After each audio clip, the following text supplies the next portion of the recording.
Alrighty. Let's see, am I live? Oh, it says I'm streaming Bloons Monkey City. I should probably fix this. Am I live? I should probably fix this actually before I started streaming. I don't think it's... There we go. Anyway.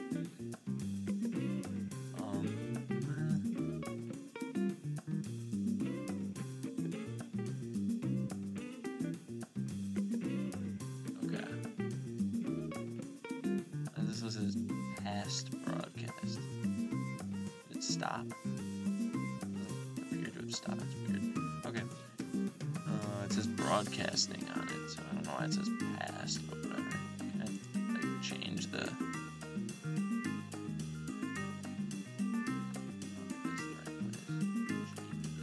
Where do I change stream details? I haven't done this in a while. I'm just kind of bored. I figured I'd do something with my time. I haven't done this since I've, like, you know, nobody's here or whatever. But I literally... no, this isn't right. Stream together, no.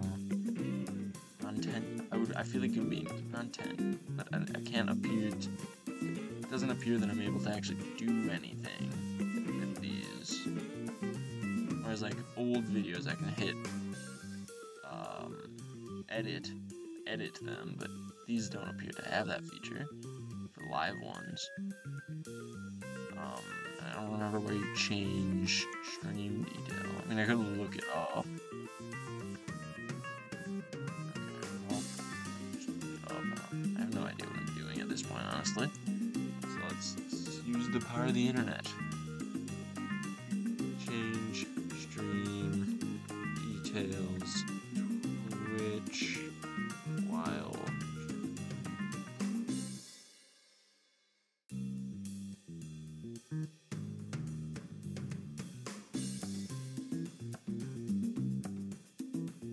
I guess I should probably go on the Twitch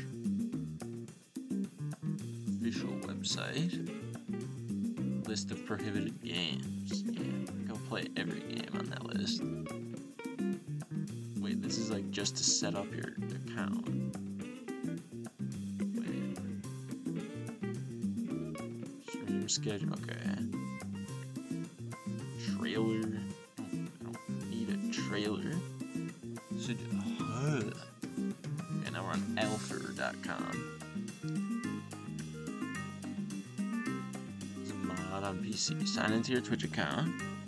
Mod view in the chat. And edit. Huh? That's really how you do it?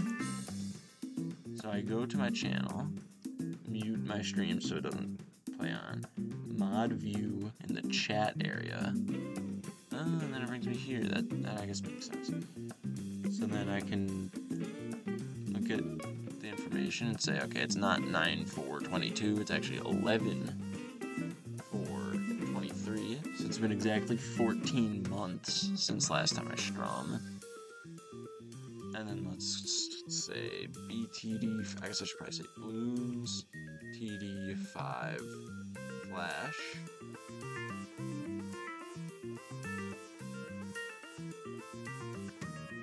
What should I say?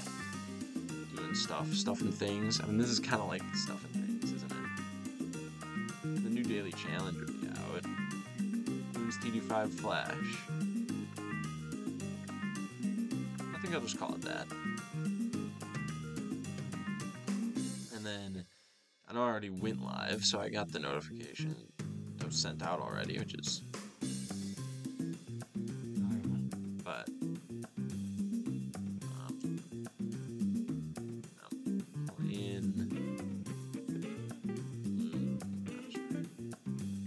Bloons. Okay, that's good. Good.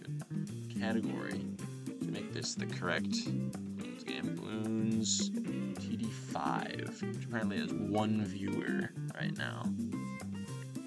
Add tags. I don't really need to add tags. Content classification. Drugs, gambling, mature rated game, profanity, sexual themes, violent or graphic depictions. I don't think it has any of that. Rerun. That's not what I'm doing. Branded content, this is not. Okay, so that's probably good. Stream information. 2 viewers. Uh-oh. I mean, someone else is present. That's not good. Kind of just did this because I felt kind of weird just playing the game and whispering to myself while I was playing it. Like as if I was talking to oh, nice voice crack. As if I was talking to somebody. But instead, I decided I'd just like stream, so then it would make more sense to just talk to no one in particular, because that's kind of what you do on a stream. I think it's making my game laggy, which is not good. Pop 10,000 balloons with Meerkat Spy Pros.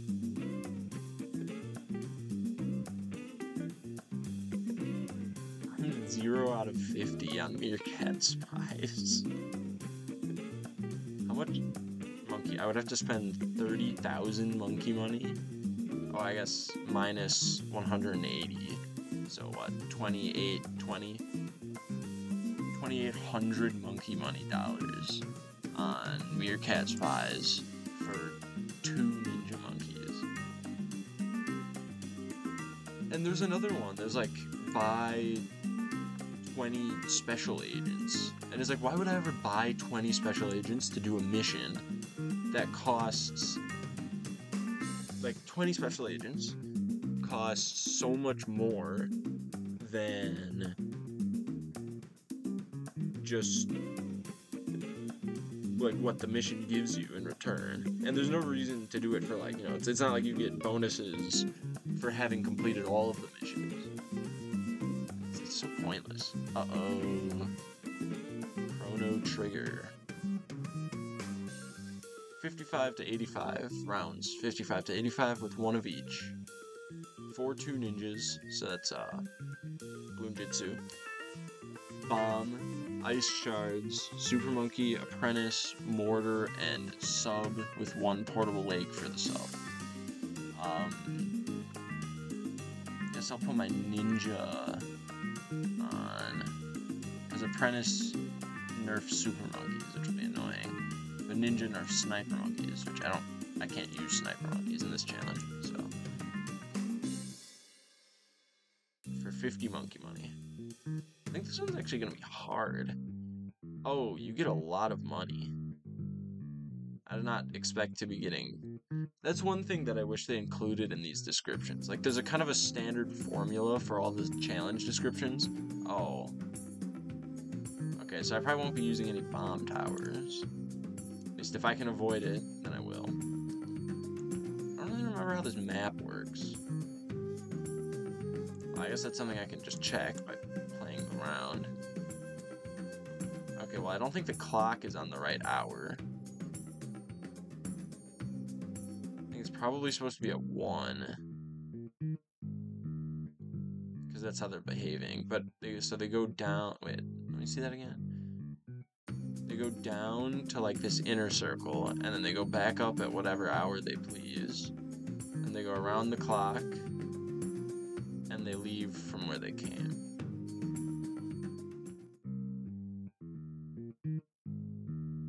Clock pointing at nothing in particular.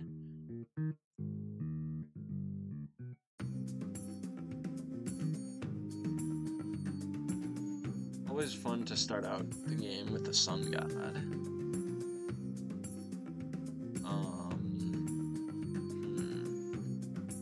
don't know really what I want to do. Kind of have no idea what to even like go for in this. Kind of a confusing. You just have so much money. It's like, what should I spend it on? All right. Well, first strike capability. That's probably a good thing to spend money on.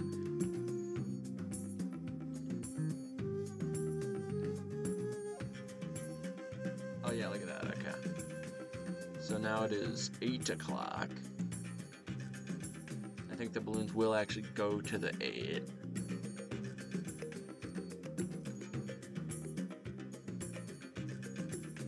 So okay, they start from the top. They start from 12. Then when they move to the middle, go clockwise to the hour that it is, like, currently pointed at, in the middle. And then they leave the middle, and then go on the outside clockwise until they reach 12 again, and then leave. I think. Because I have played this map before, despite being a little baby, but I don't really remember, because I haven't done it since I was even littler baby. Even literal baby. I suppose I don't really need the Bloon Buster, like the big one, because I could just go Ice Shards, because Ice Shards has really, really good popping power for like no reason at all. So I could just do that, I think is what we're gonna do.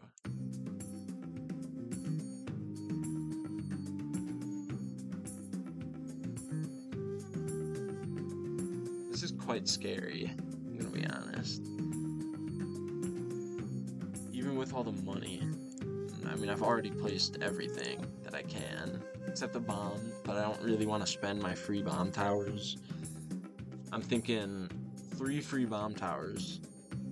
That's like 1950 off of my Moab Maulers in an expert map. So, or not an expert, an extreme.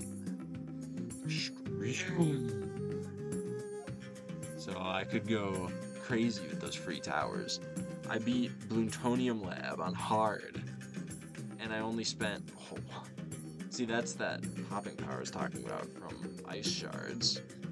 Hit every ceramic balloon at once, and they all popped into shards, and just everybody died instantly. That's why Ice Shards is one of my favorite towers. Just so much instantaneous destruction. It's glorious. But anyway, I spent 1 free village, 2 free farms, and 1 free monkey apprentice on Bloontonium Lab hard. Primarily, not really because I was afraid that I was going to lose. I mean, I kind of was afraid that I was going to lose. I'm not going to pretend like I wasn't. And I am going to lose now. That was a good use of first strike capability, I think. I think we can all agree.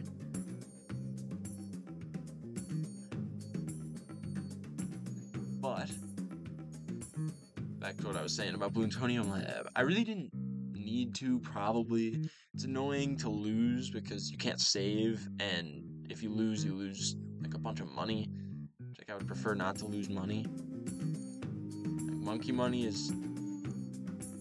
You kind of have to, like, actually play the game, just kind of grind to get monkey money, and I really would prefer not to.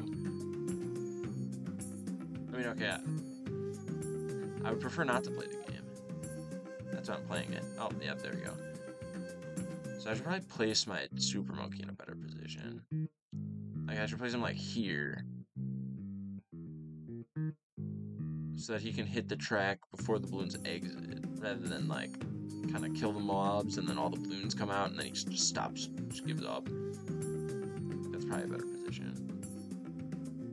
And, I mean, maybe Robo-Monkey Techno-Tear is the better option. I really don't know. I don't use Techno-Tear. I don't really use Super Monkey that much, to be honest. Quite the dilemma. I'm gonna get the Bloon Jitsu, just because, why not? I guess I'll get it's like a Monkey City, kind of a holdover from Monkey City. That I don't know if people do that in this game as much, but I know a lot of people would use like 0-2 or like 1-2, 2-2 mortar in Bloons Monkey City because of the burning stuff. The burning stuff is like really good. But I think that might be because of Monkey Knowledge. I think Monkey Knowledge makes burning stuff a lot better than it is just like at base. Not really sure though. I suppose that's something I could research. Actually, like look into it and then stop just spouting nonsense. But nonsense is what I'm going to continue to spout until I can say something that I actually have knowledge about. Pretty good poetry right there. Prose. Anyway. So, okay. It's okay so far. Round 64 is scary because my sun god can't hit all the mobs at the same time, and that makes me sad. So if the clock is at 12, do they just not... They go in the middle, and then do they leave at 12? I think that's what the BFBU is going to do, but I didn't actually see what happened. And then it seems like it's just like modulo 12 where they stay. So if we consider 12 as like 0, then around 1, modulo 12, 1, and then 2, 3, 4, 5, 6, 7, 8, 9, 10, 11, and then 12 modulo 12 is 0, so let's just back it straight up. So then like 60 modulo 12 is also 0, so then it leaves from the top. So I guess that's good to know. It doesn't really matter that much though.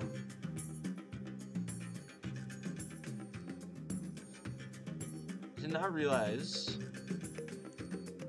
that the sun god would not be able to actually hit the part of the track that like, appears to be in his range up there.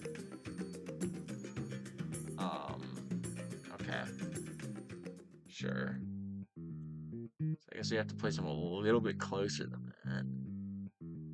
I feel like the sun god is the way to go. But I mean, I don't know. Maybe that's just the boy in me. Still a young lad at heart. I don't know. What am I blabbing about? Let's see. That's kind of funny. The clock is actually pointing at... I think that was the first time the clock pointed at the place where they were going. But I don't think it was for the right reason. Because it was the wrong hand pointing. It was the minute hand pointing at the 1 there. So what is up with the clock? Like, why is it just spinning to like a random time for the first... Like, for the start of the challenge, it's just pointing at completely random times. And it hasn't been the same time any of the attempts that I've made on this challenge. Any of, like, the 4, 5 times that I just, like, played through the start.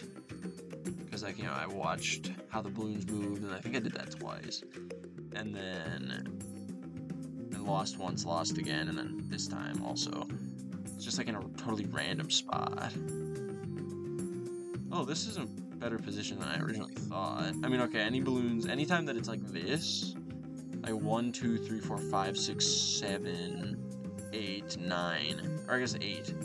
1 to 8 are kind of not great times. But then, anytime where it's staying on the inside for a fairly long period, and then it goes on the outside for a shorter period, this Super Monkey's actually got it covered pretty well. And then, on top of that, also can get the end from like about 9 to 12. Can get that end spot.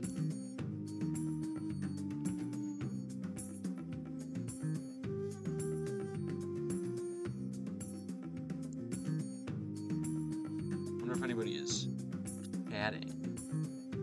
Very, very strange. I can't actually see the Twitch chat because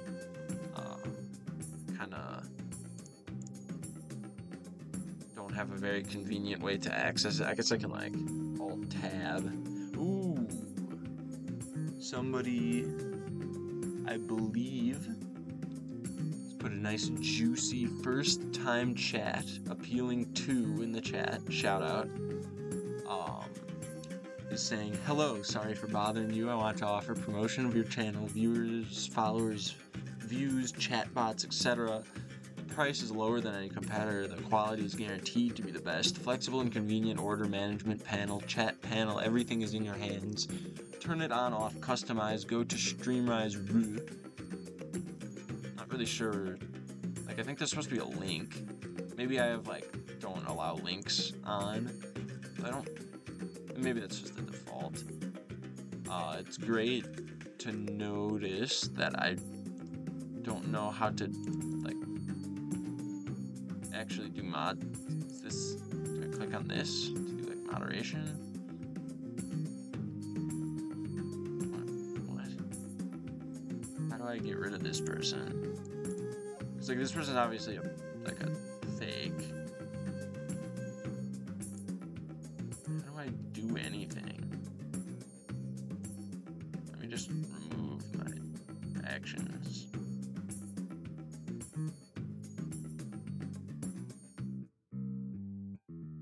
Wait, okay. Well, maybe I can do it from here. Interact. This actually has chat settings. I can clear chat. That's not really what I want to do. I just want to, like, get rid of this person. A report? Is this the ban? I'd like to report. Manage suspicious user. I just, like... Why is this so confusing? I feel like there should just be, like, left click on it and then you can just destroy it. Also, wow, this person's had their account for a whole month. Change. I do not want to follow. That's not the button. Banned. Okay. That's cool. Open stream together. Yeah, that's definitely something that I want to do. Okay, well, that person's banned now. Hopefully they don't come back. Appealing 3. No, then the pun doesn't work. Because, like, appealing to kind of sounds like it's appealing to, like, it's like an appealing offer. I don't know. I don't know if it was intended to be a pun, but in my mind, it's a pun. I wonder who the other person in chat is. I really hope it's not appealing to. Just sort of came on, left the chat, and then left, but then it got counted. Really hope it's somebody real person. But at the same time, I don't know, maybe it's better that it's not a real person. Well, I don't even know if it's not a real person. It's quite the conundrum. Who does that person think they are? Like, making... Because, okay, I mean, obviously that wasn't a person who commented that. It was probably just a robot. But, like... Do people actually buy it? Especially people like me. Like, it makes sense if they were putting it on, like medium popular channels, where it's like somebody might realistically actually buy something like that if they thought it was real. Like, somebody might actually want to do that. But, like, for me, I have 2 viewers. So what is getting a... You know, like, there's no way I'm gonna spend money on Twitch, even if it's, like, for just bots, because I have 2 viewers. I have 7 followers. You know, I'm not gonna spend money on this. And I don't think people who have 7 followers are gonna realistically be spending money on trying to get more followers. Although I suppose if you were, like, just started, but your goal was to be, like, popular or famous or whatever, that's not really my goal, so maybe that's why I'm quicker to, like, diss it, I guess. Quicker to just say, like, oh, that's dumb. Because I'm actually, like, a person. I don't know. But, like, because I don't really care about that sort of thing. But then, like, somebody who does, maybe they would actually buy that, even if they only had, like, 2 followers. Because they're like, oh, this will get me started. You know, even if it's not really a necessarily good way to start off my Twitch channel, it's better than just starting it off with 0 viewers and 0 followers. You know, if I could start it with, like, getting 1,000 followers on my first day, then when, you know, Twitch inevitably comes around, bans all the bot accounts that were used to follow it. But like, I'm still gonna have that sort of algorithmic boost. It's like, oh, it's clearly popular with somebody. But imagine if you're popular with like bot accounts that are just following everyone. There's no way that you're gonna get out to the right audience. Cause like, okay, if you're a bot account and like, you know, somebody doing like hot tub stream buys your bot account services, then all those bots would follow that person. And then if somebody doing like, I don't know, like CSGO or like Modern Warfare, Call of Duty game, or something like PUBG, I don't know, playing some like violent shooter kind of video game, and then somebody playing like Stardew Valley both buy that bot, then now that bot is followed to like such a strange amalgamation of channels that then the new channels that get added are like, okay, so clearly bots like this new creator, you know, this new channel clearly is popular with bots. And you know what else is popular with these bots? Literally such a random assortment of crap. So who, like actual real people, are we going to start recommending these videos to that are followed by these bots? And it's like, well,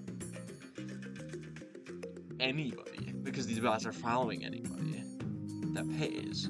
Uh-oh. This is probably not the best time to use the...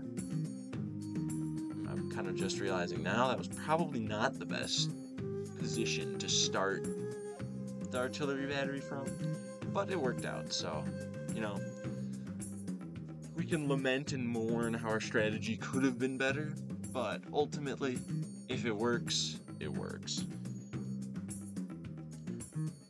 But, speaking of if, okay, that's pretty nifty. That's a good ability. And now that I think about it a little bit more, I could definitely just sell this, place another one down, get it up, you know, 0-4, 2-4. Like, I'm like, oh no, well, I guess this would be the perfect situation to use this ability, but it's lame. But then I can be like, okay,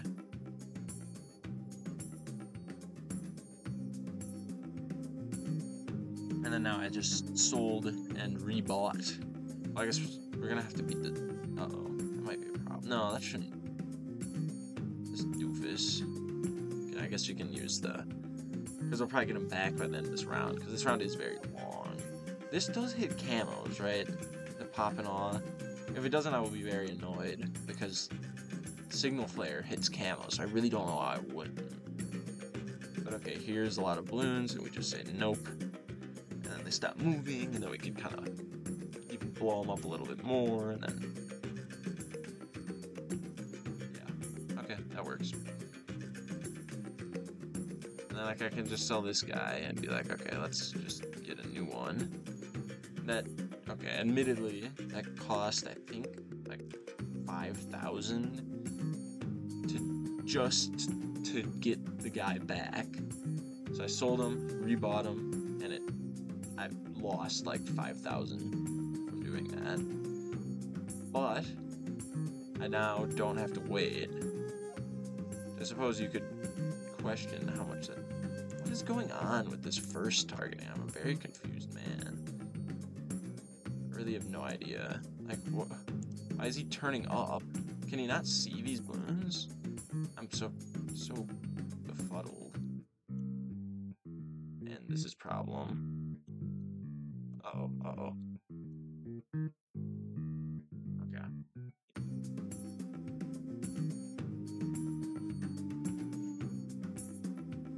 So just with a little bit of sell and rebuy micro, theoretically, that's not very impressive.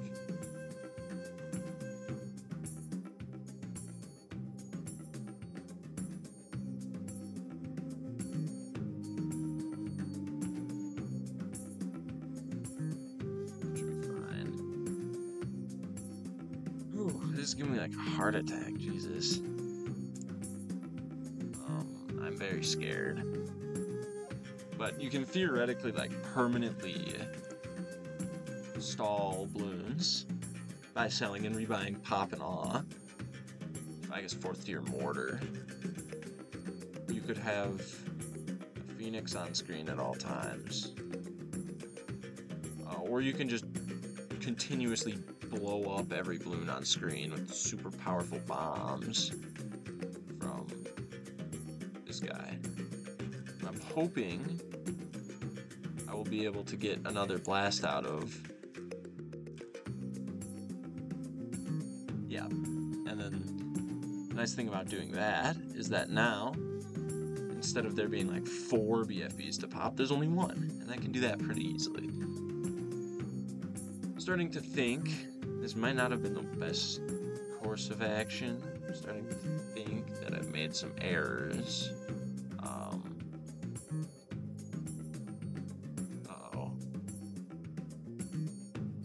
That's really bad. It says free play mode. Which... oh, that's quite annoying. Yeah, wait, what can I even do about camos? Alright, let me look at my options, right? I have monkey. Oh, yeah, that would be a pretty good choice. This is kind of getting, I don't know, this is kind of getting tiring almost, just doing this one challenge like so many times. But okay, especially because I can get so far before I like lose. But I'll keep in mind round 82 is a bad round for me and you. We need better camo detection for that round. That's why I will use the radioactive sub. So obviously I'm going to use the the normal sub for most of my purposes. But then I guess round 78 and round 82 want the radioactive sub. Also, I don't think this was the best position for my Super Monkey, which is unfortunate. Oh, God. One Bloon Jitsu. It's like, what is one Bloon Jitsu gonna do?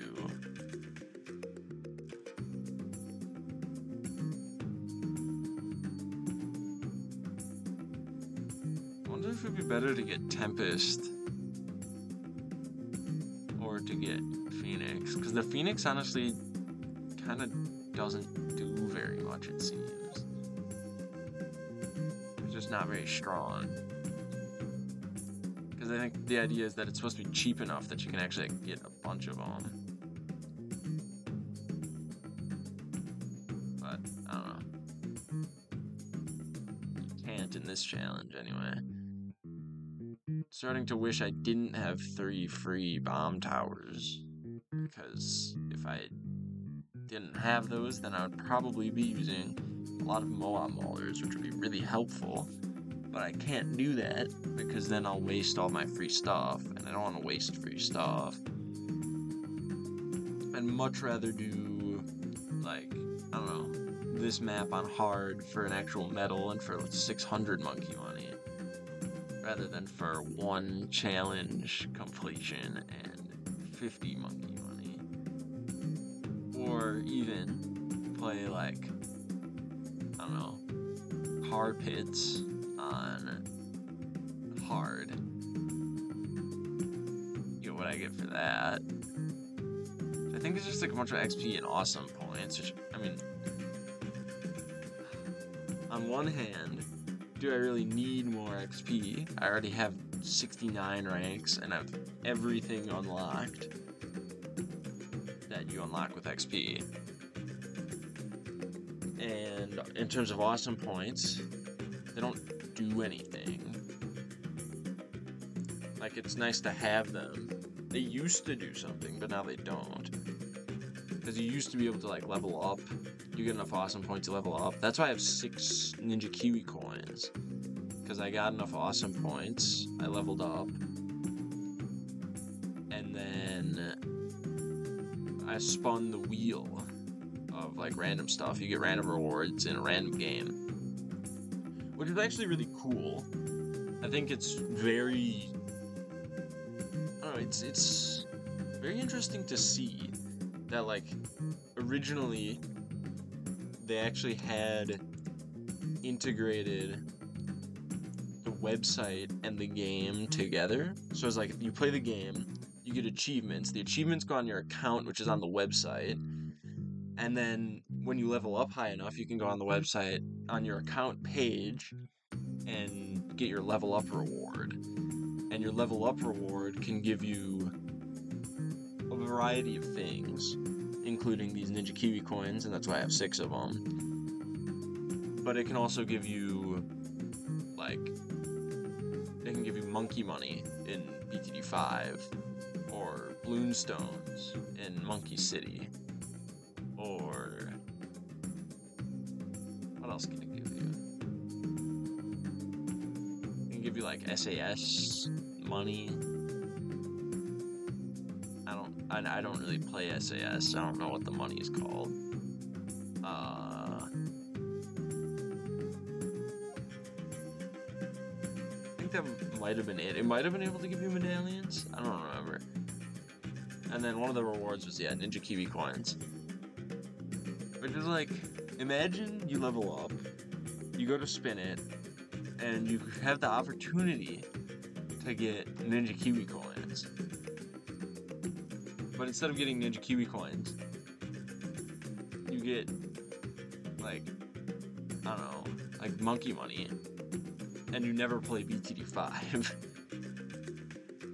Like, I think you might have been able to get, like, blobs, which are the currency in Bloons Super Monkey, and Bloons Super Monkey 2. Which I think might have been one of the rewards. It's just like, imagine you could get like a bunch of money, a bunch of currency, I guess, in the game that you just love to play. You could get something that you'd otherwise have to pay. And like, you know, these coins, oh, well, I guess you can't see this, but if I want to get 2,500 coins, I have to spend $100. If I want to get 50 coins, I have to spend $2 for 50 coins. That's one coin, or I guess $1 is 25 coins.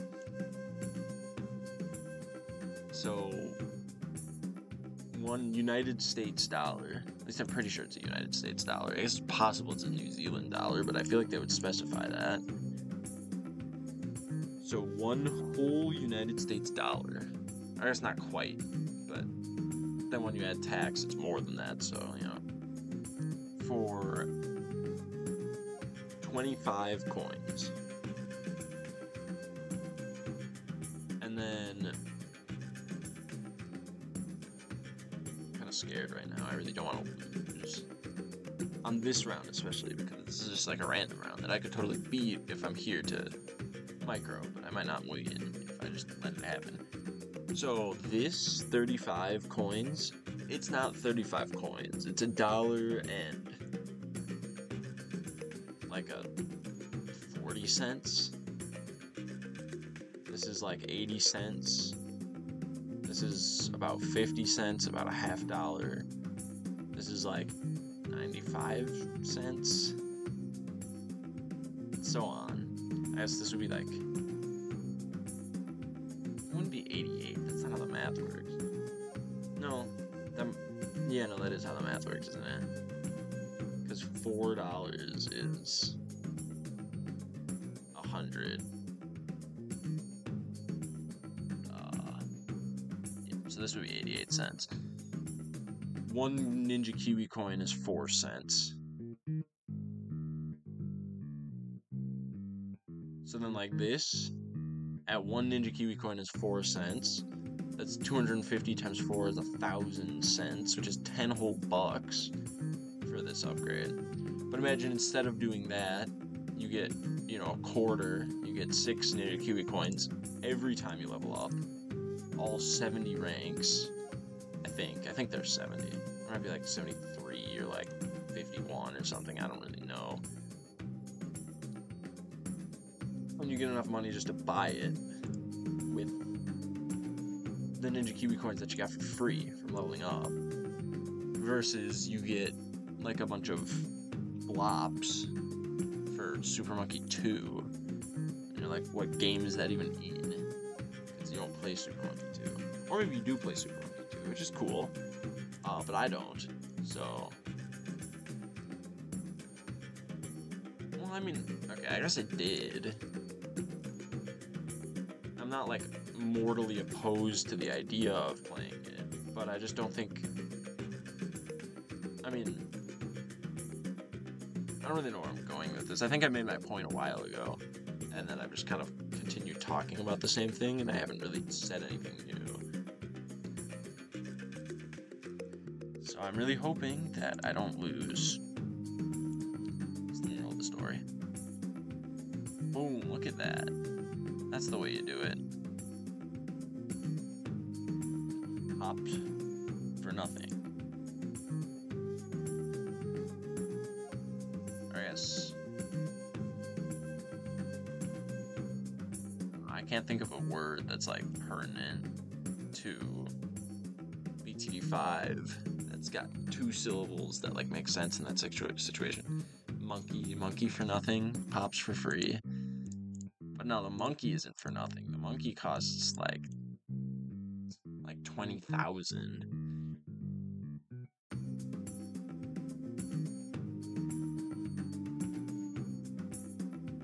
But anyway, I digress. And that's kind of the whole point. Me talking. It's just to continually say things without really saying anything. If you know what I'm saying. So, okay, this is around where camo balloons get a little scary, so maybe well, I guess we could just first strike them if I get scared by them. I didn't actually, yeah, no, they're all camo free now, because I just bombed them. Wait, does the pop and awe ability strip camo? Or does it just, like, I don't know. Does Poppin' Off strip camo, or does it just... Was it just because I had the mortar on the balloons that they were all losing their camo? Because if I do this, right, then it's gonna... Actually, I think this is making it worse.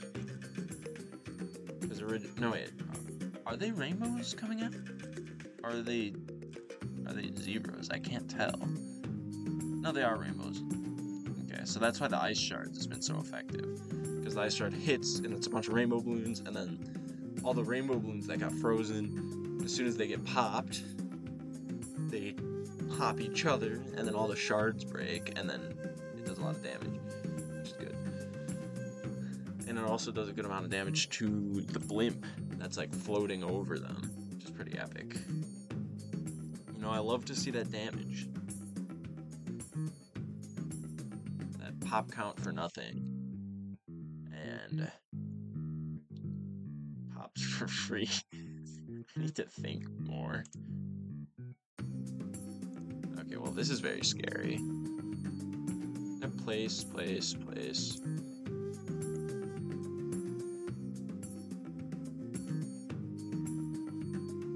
So does it just end, like, if I sell my mortar, does it just end the rain, like, instantly? I don't want to check.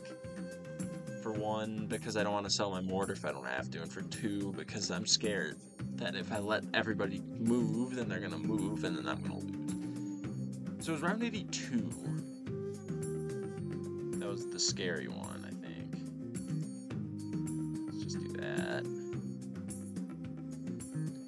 I mean, I'm gonna have to use that anyway, because my plan is to sell this guy for radioactive sub. Although now that I'm looking at it, it kind of looks like I might need to use them again.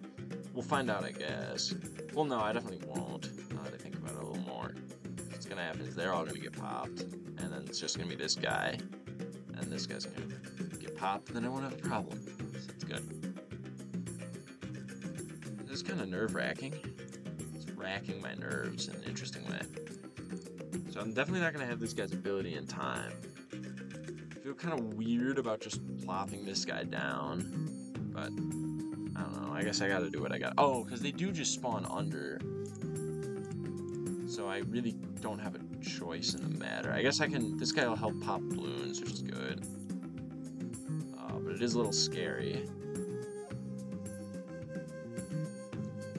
Especially not having that activated ability where I can just destroy in an instant. But I still have stun. And stun isn't worth none. Boom. Okay, and you can sell them orders. A-okay. So I can like, boom, and then I can just sell them. And I don't have to worry about it.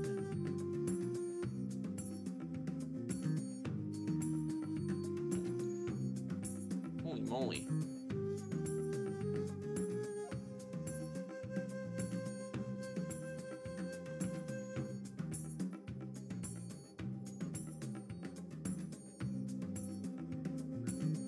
Okay. I don't think there are any camo balloons in this round. I really hope there aren't any. I will keep the radioactive sub as long as I can, though. And it looks like I'm gonna stop doing that. Well, this isn't really the best situation for... Oh, no, bad. Bad blunder, bad blunder.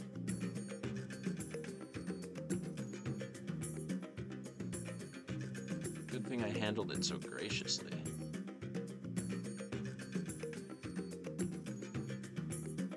Instead of putting my finger on the dot key, I guess the greater than sign key, which allows you to upgrade your tower on the right side, I put my finger on the slash or question mark key, which doesn't do anything.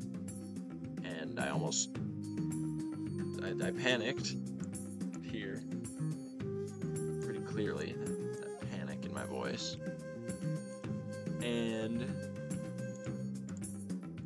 then I just did the right thing and it was fine, but it was still very scary.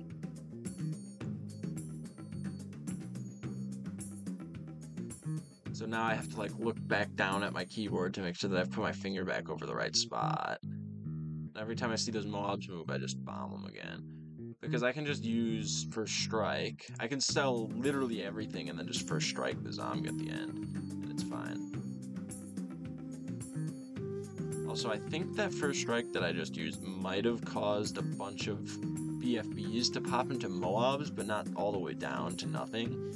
Which is very bad. I prefer if it didn't do that. And also, I'd prefer if I didn't lose, because I'm not playing very well right now. That was not the time to be making that blunder that I mentioned earlier.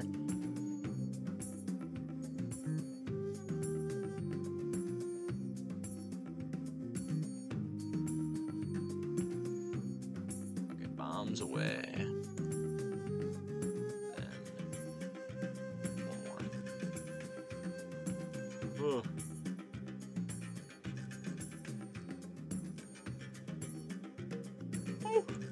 Okay, so this is the last round. For the last round, I have a crazy strategy that just might work. I'm really hoping there was nothing in the challenge conditions that's like, the zombie actually has extra health. Okay, no, it doesn't. Well, that was a fun challenge. Fun to beat. Not altogether a great time playing. But, you know, some of the time playing is fine. Chrono Trigger. Thanks, Albert3105. I guess I should say thanks, Glenn M. He's the person who made the mod that allows me to play this in the way that I have been. Oh, I finished round 84. Okay, well, I thought I had a save game from round 78 or 76. One of the two. I don't remember. My save game was that, but then that would have had a lot of ceramic balloons in it. I was like, okay, I'll just play that like 5 times. Or I guess it would have to be like 30 times. But as it turns out, I do not have such a saved game. I wonder what map I should play.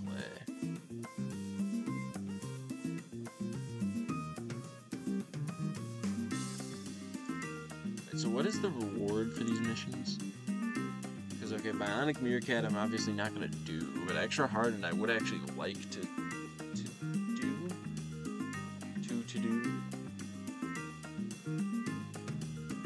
Because that would be cool. Be nice to pop a bunch of ceramic balloons and get 150 monkey money in a Super Monkey Storm. So I think I'll try to do that. But I guess that'll just happen if I just play the game. So maybe I should just play the game. That's the strategy. Don't really know what like building I want to build. I use bombs a lot. So maybe I should do bombs. I use like 1 spike factory. Okay, so when it says generates 1 free road spike pile every round, does it mean that it's generating a free road spike pile, like, just, I have the building selected, so this, like, specialty building does that? Or does it mean that, like, for each spike factory I have, I'm getting 1? And then, further, would that then mean that for each spike factory I'm getting 1, or would it just be if I have a spike factory then I get 1, but then like if I have 2 I still get 1, if I have 3 I still get 1, or could I have 0 and just always get 1? I have no idea.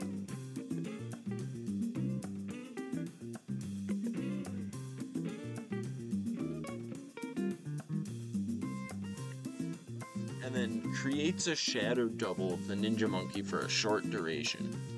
Is that like an ability?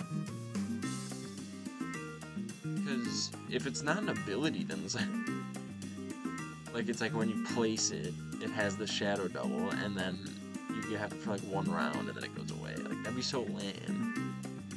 I guess, let's put on ship. Let's activate ship. This is actually a pretty cool 3rd tier. All ships detect camo, and then crow's nest grants detection to nearby towers. My favorite part is how there isn't enough room for all the text, and it goes like off the side of the text box, even though there's still room like in the box. Is like, but like the text box doesn't go far enough.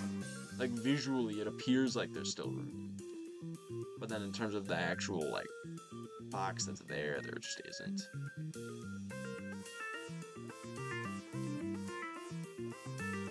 Then I feel like some of these are like not very good. Like, okay, the 1 free dart monkey to start in every 10 rounds is actually kind of nice.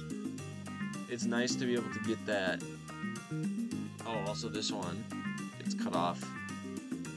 But okay, it's nice to be able to get that free dart monkey, and then after the 10th round, that 2nd free dart monkey is also pretty nice to, like, you know, you can just throw them down. And it's like extra a little bit of popping power to keep you going, I guess. After a while, it's like, do you really need it? Especially because your dart monkeys are 5% cheaper. So it's like, okay, you're getting this free dart monkey. Dart monkey's already really cheap. It's 5% cheaper. Do you really need a free dart monkey? I mean, it's basically free, but then, like, admittedly, at the very start of the round, it's nice. It's nice to be able to just plop down a dart monkey and beat like the first 2 rounds with like a 0-0 dart monkey. It's pretty ideal. But anyway, so then we have TAC research. which I don't really like tack shooters or tack towers. That's just personal preference. I don't really like playing with them. But every second shot from the tack tower has extra pierce. I feel like that would be less useful for both of the 4th tiers. Because the Blade Maelstrom's 4th tier is primarily useful as just shooting a bunch of projectiles that have infinite pierce anyway, so you don't really need the Research Center to give it more pierce, because I'm pretty sure those shots have infinite pierce. So it's like, okay, what's really the point of that? And then on the other side, you already have, I think, 60 pierce if you're using Rings of Fire. And so the question is, do you really need more than 60? Well, the answer is yes, but then it's like every second shot, and then it has extra pierce. If you have like 1 or 2 pierce, then an extra pierce of even just 1 more is a lot. But if you have 60, then you'd have to have an extra pierce of like 12 or like 30 or like 120, I don't know, to make it actually like worth. And even then, every second shot means it's possible that it's gonna miss the shot where it needs it, and then it's gonna hit the shot where it doesn't. So it's kind of like, meh. Why not just make it every shot, and why not just make it a better thing, I guess. Maybe like blades, bounce, like bounce. I don't know, like seeking blades or something. Like how Seeking Shuriken, but it's the tack shooter blades. Or maybe like, instead of shooting all of the shots, like it shoots all 8 blades or all 16 tack sprays, just kind of out around it. Maybe it could like specifically target the attacks. So it's like, it knows if there are balloons on any of like the 4 quarters of its range, and then it only shoots the quarter that the balloons are in, but it'll shoot it with more if it's not shooting in all 4 directions, or something like that. Anyway, boomerangs fly more in 1 more circuit. That's probably actually really good for popping Moab class balloons with like Techno Terror, that's not right. What's his name? Bionic Boomer. It's the Bionic Boomer that would probably be really nice for anti-Moab popping power. Is like, it'll shoot the boomerang out, and it'll be shooting them like really fast. And then if it's only hitting 1 guy, then they're all gonna bounce back for a second circuit. And then I guess the wording of it, it kind of sounds like they might just keep going until they hit their pierce cap. I would assume what it actually means is they only fly 2 circuits, but if they meant that, I guess then they would have said boomerangs fly a second circuit. But boomerangs fly 1 more, kind of sounds like, you know, you go and then you do it and you're like, oh, 1 more. And then you do it and you're like, oh, 1 more. And then you do it and you're, oh, 1 more. So it's like, if haven't hit the pierce cap, fly another circuit. Rather than if it's a second circuit, then it would be like, oh, they haven't hit their pierce cap, fly circuit number 2. But then if they've already flown circuit number 2, they can't fly a second circuit, because that's just called the 3rd circuit, which it doesn't say anything about doing that. Well, that's probably really good also for the Glaive Ricochet, because that thing hopefully would like never hit its pierce cap. I think is kind of the idea. I want to say it has 1,000 pierce. So he throws it, and then it just keeps going. And then it would have a second chance, which would be really cool. I think that'd be good. Bombing range. Bomb towers can pop 0 and black. That's a pretty obvious one. Not a bad one. I would say maybe make like... I feel like an anti-Moab sort of thing would have been better. So if they're like, oh, Moab Mauler does an extra, you know, like 150%. I think does an extra 50% damage to Moabs.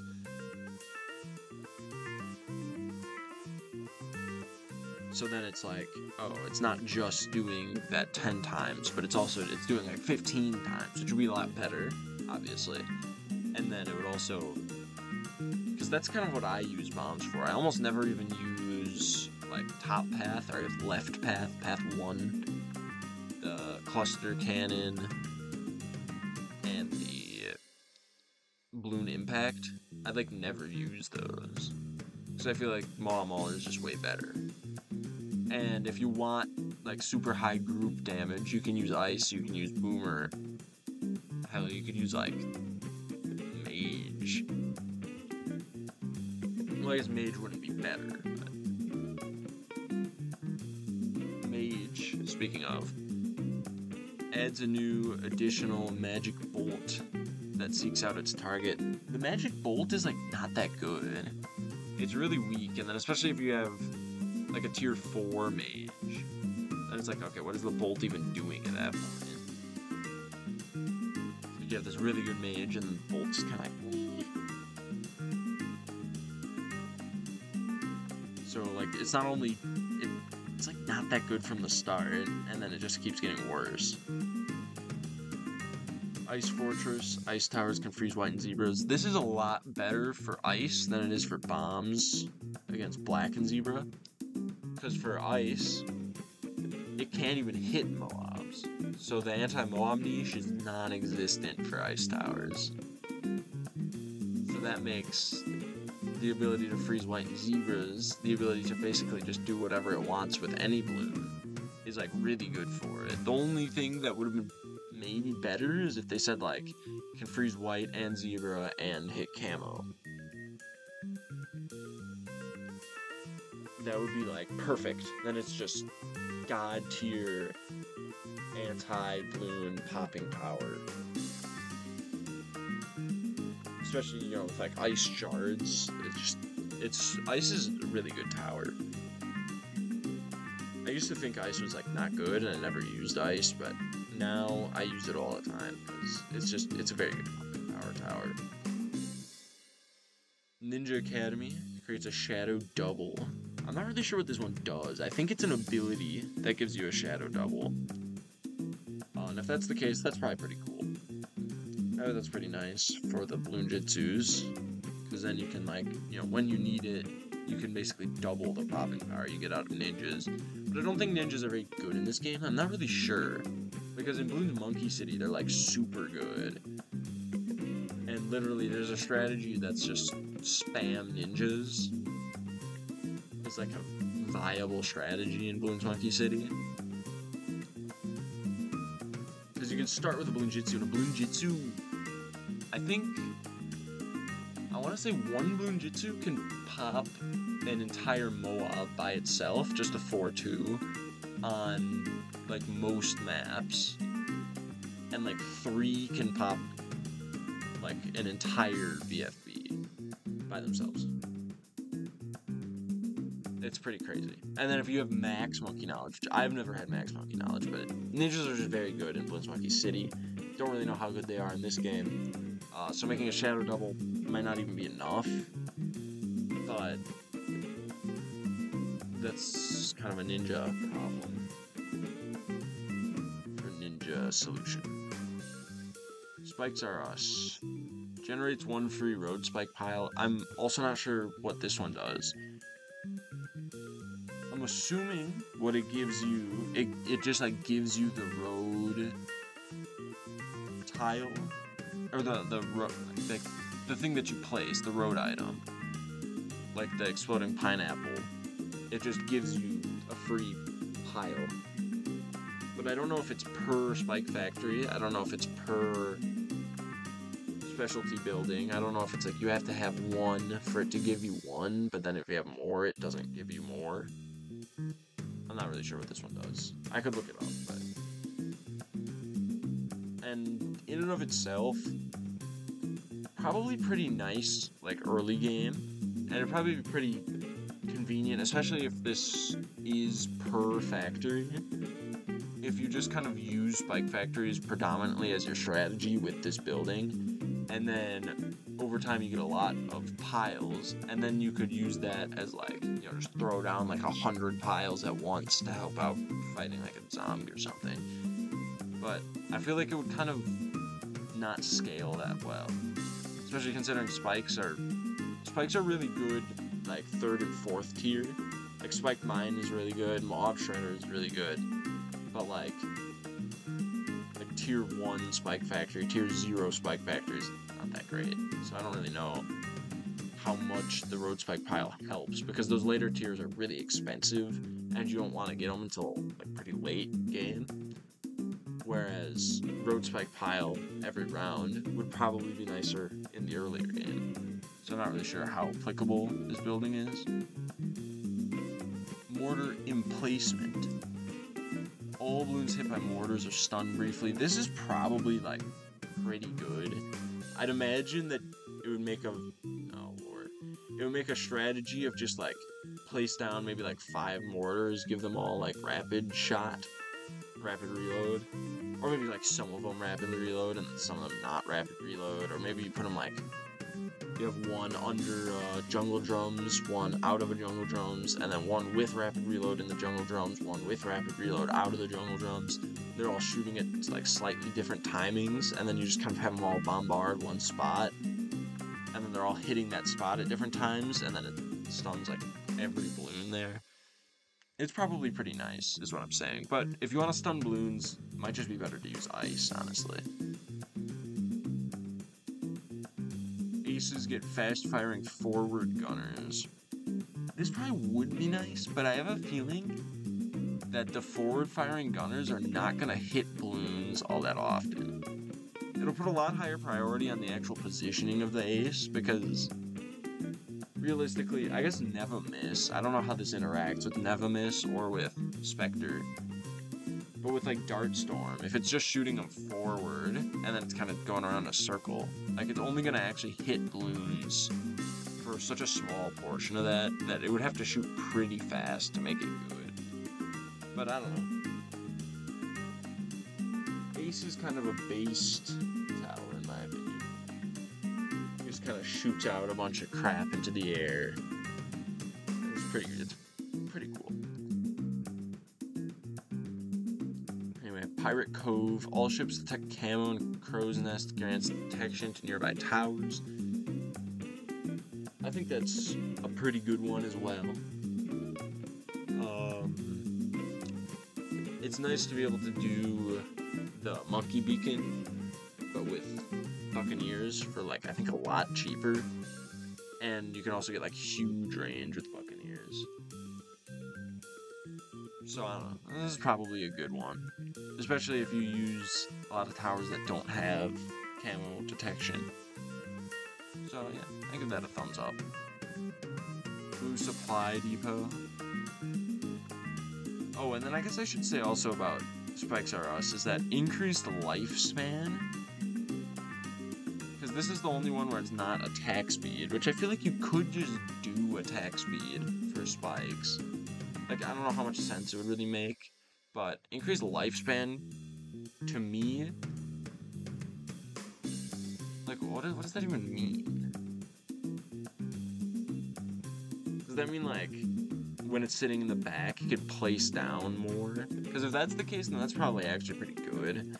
Because one of the things that happens a lot with road spikes, with the Spike Factory, is like, it puts them all down, and then it's just kind of sitting there waiting for balloons to come, and it's just shooting a bunch of spikes. But then, it shoots one, and it reaches its cap, so then one of them, like, vanishes. And then it just caps out, and then a bunch of balloons hit it all at once, and then it dies. All the spikes vanish. So I guess increasing that is probably helpful. Then I suppose there is a question to be asked why it exists in the first place. But I'm not going to ask that. Glue. Pop balloons, leave glue on the track. I don't know how good the glue that's left on the track is, but this is probably nothing like huge. There's probably just the glue that comes out of the gun is going to be the primary method of gluing balloons anyway. And it increases the cost of ice towers, so I don't know why you'd really do that, because ice towers are just better, but, you know. Well, I guess balloon liquefier is pretty good. It's actually the reason I beat the fast upgrades challenge, special mission, I just used liquefiers and just liquefied these balloons. I placed, I think, like a 1-0 glue gunner, just leaked the first round, then 2-0 popped the second round, then 3-0 popped the third round, 4-0 popped the fourth round, and then at that point I was able to get Moab popping power for the Moabs. So that was pretty cool. It's good. Dartling gunners can lock their attacks. That's probably really nice. Especially if you have Dartlings in farms. Being able to just say, okay, Dartling, lock here, and then I can farm. But then that might also be annoying, because then if you need to, like, at a moment's notice, unlock it and move it around, then it's like, oh, what do we do about that? So they have a pretty good solution in BTD 6, where there's like the emergency unlock, where you can just unlock all of your Dartlings at once, and then with just a one activated ability. So if they have something like that, that'd be good. Anyway, the rifle range. It's a flag that just has like the crosshair on it. It's kind of dumb, but every shot does an extra damage point. It is a lot better for the Path 2 than it is for the Path 1. Like, Cripple Moab, getting 1 extra damage every second shot is, like, kind of useless. It does, what, 18 damage, so every 2 shots it's doing 36. So it's getting an extra 1/36th of its popping power added to it. Which I suppose, if you have it doing 7 damage per shot, and then each one gets +1 damage, then it would go up to like a 14th, which isn't really that good. So, I don't know, maybe this just isn't very good. But,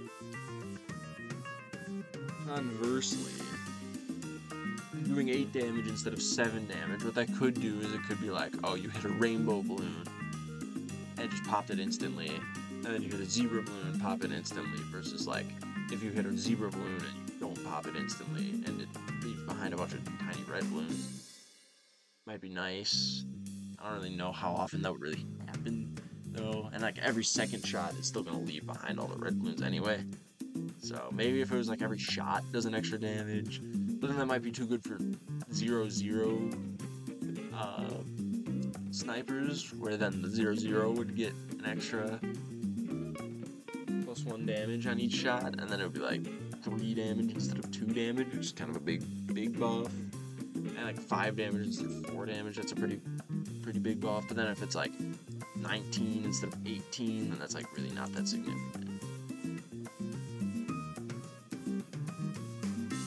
And then here we have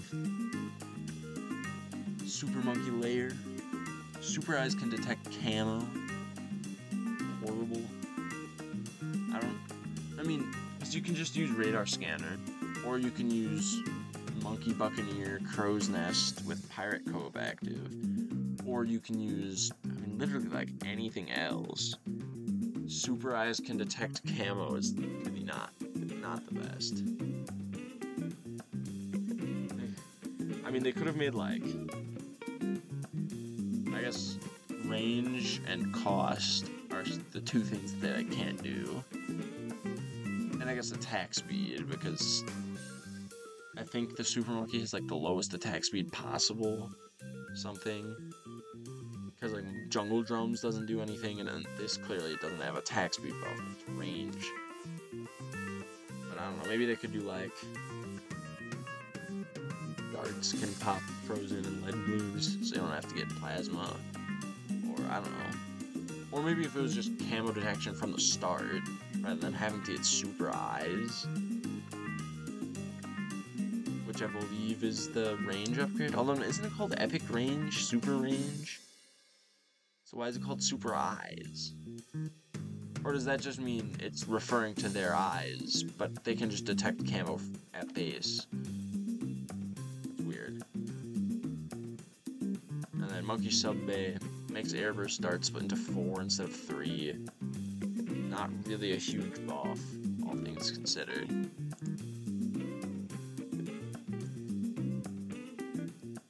Uh-oh, that game is getting laggy. I think think I've been playing it too long.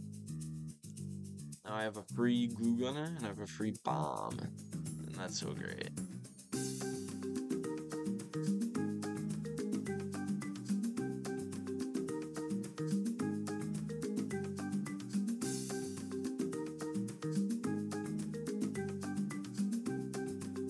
And the frame rate should not be dropping this much on round 1.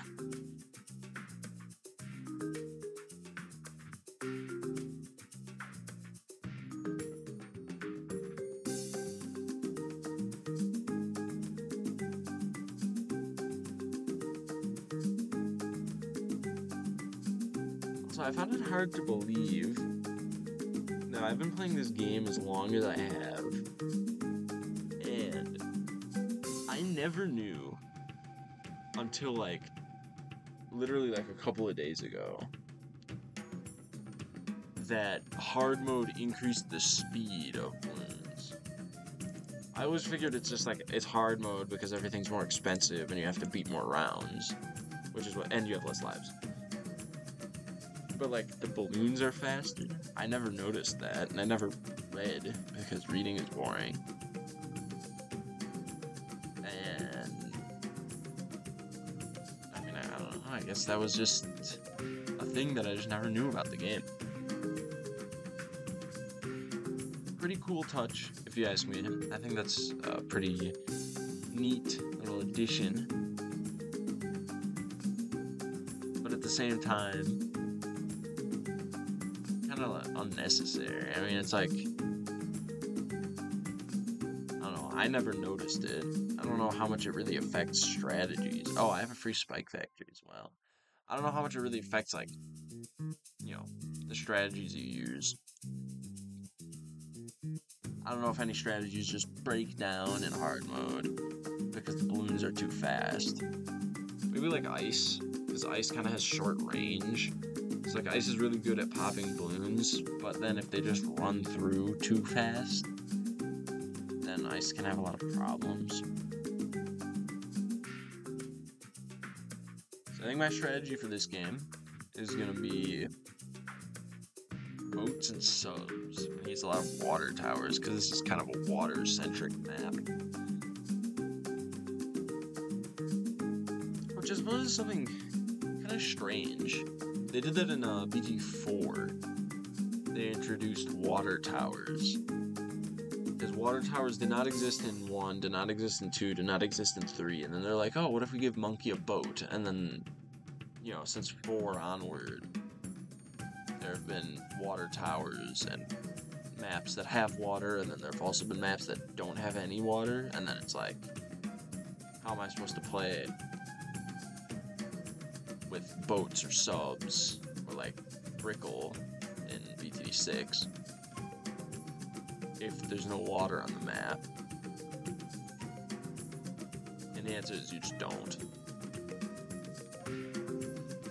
But then at the same time, it's like, I don't know, it's kind of weird. I mean, for one, that there are maps where they just don't have any water, and it's like you just literally can't use some of the towers because there just isn't anywhere to place them. Just like, imagine if there's a map with like no land.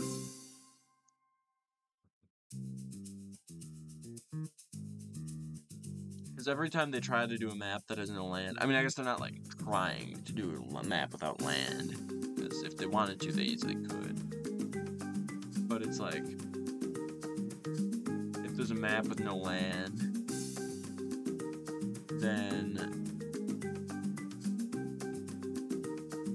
you literally have 2 options for towers that you can use, which that would kind of suck, actually. Maybe there's a reason why they don't do that. I don't know, I guess in BTD6 it'd probably be better, because you could use boats for, like, you could use merchant ships for income, and then you could use double cannon destroyers for other stuff. You could probably do a lot of cool stuff even with the tower limitations. But I don't know how fun of a game mode that would be, really. It's like, oh, your tower choices are extremely limited. Your strategy choices are like, there's literally only one thing that you can do, really. It's just like spam a bunch of ships, spam a bunch of subs, and then use the only water hero in the game. Or, I mean, I guess Pat Fusty is amphibious, right? So I guess you could use him. Although I don't know if he can stand in all water. It might only be, like, shallow water. Which, I don't know. BT6 being 3D. Ooh. Damn it. BT6 being 3D is pretty cool, though. Like, not only with like blocking, whereas like certain obstacles can block the sight lines of certain unit. That's a pretty cool feature. And then also like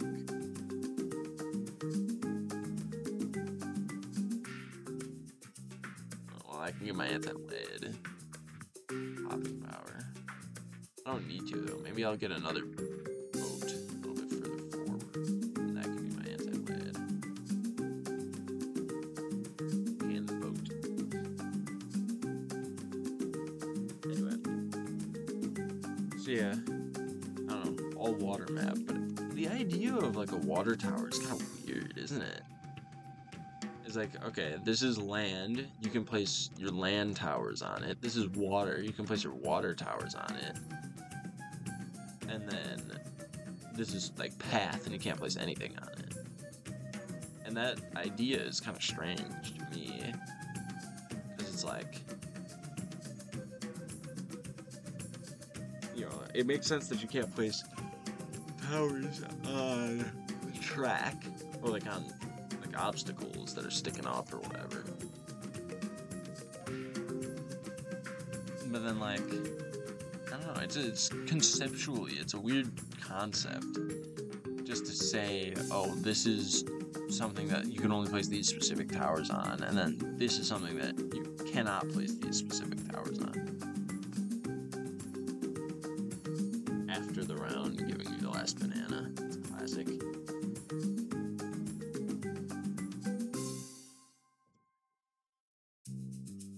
So I don't know, if I ever do get around to like making my silly little tower defense game that I sort of planned, get some ideas for, and then never really bothered to actually try and do.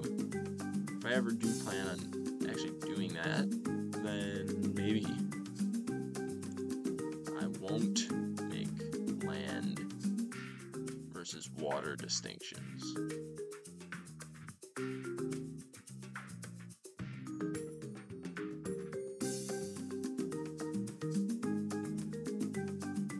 Question, why does the monkey sub monkey look so strange? Like, I feel like the monkey's like face looks different than it normally does. It looks different than like normal. There's the monkey buccaneers, kind of small bodies relative to the size of their ships in the artwork. Like this guy's face is zoomed in on. It's kind of hard to tell what I'm trying to say, but like I feel like most of the monkeys, they're drawn as like their face sort of the lighter brown color, and the darker brown color kind of makes the like almost like there's like a larger circle. It's like concentric with their eyeballs, but it's like a big circle.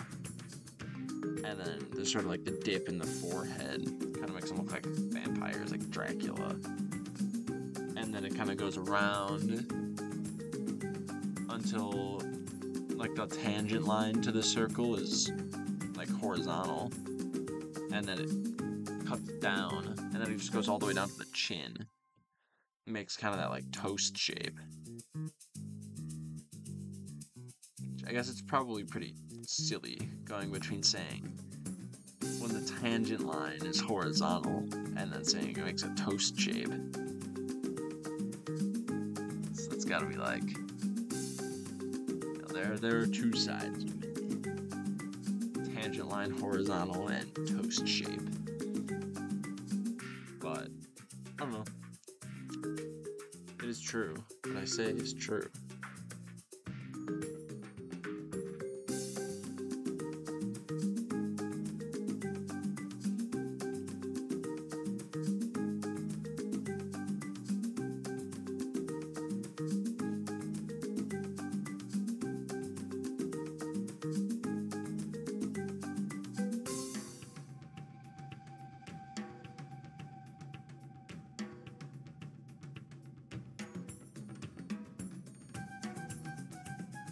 I don't normally talk this much. Kind of talking a lot.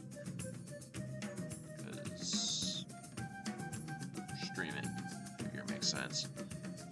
But then, now that I think about it, I mean, when I was playing this game earlier, it's been about, I think, 10 days or 11 days consecutive on the, according to the daily, like, money. Daily reward, like chest the game gives you at the start.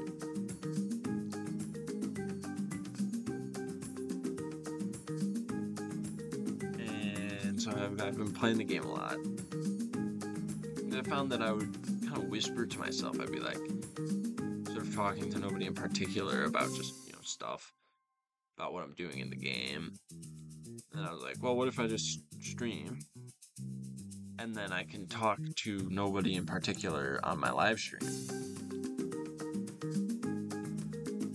Be very particular on the fact that I'm talking to nobody.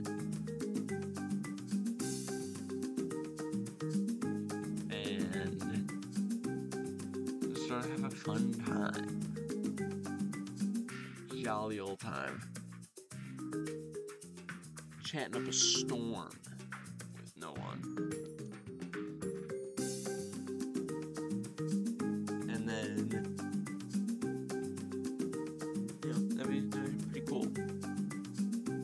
Better way to spend my evening than chatting up a storm with just myself and my own whispers. Might as well just say it to the live stream. Because then at least it can be like theoretically that I'm talking to somebody, and then it's like, you know, maybe interesting. I'm actually saying something for a reason rather than just kind of mumbling to myself or not, you know, whispering to myself about nothing. And then it also challenges me to be a little bit more smart about what I'm saying. Not necessarily that I am being smart about what I'm saying, but that I should be, because theres at least some theoretical potential for there to be an audience. Can't tell if, yeah, okay, I did.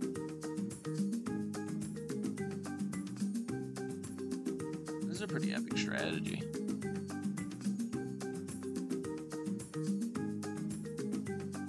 Gotta say, I'm a pretty big fan of just the put a bunch of farms on land and then put a bunch of boats in water technique. Pretty nifty. I'm getting a little tired. Perhaps it's past my bedtime. It is. Let's see. It's like 9. So it's 8:54, I should say.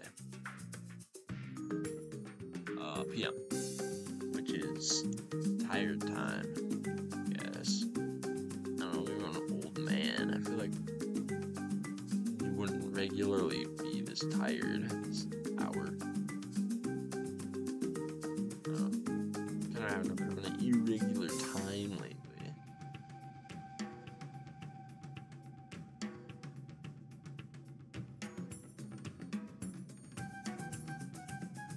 Wonder if anybody is.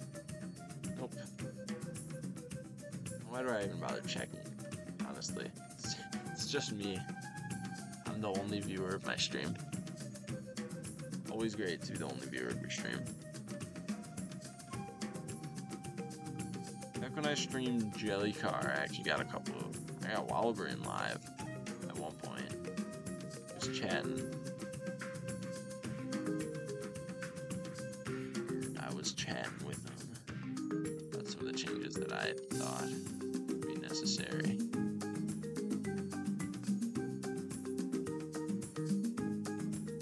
And, you know, you could see the whole process of me playing this game. That was pretty cool.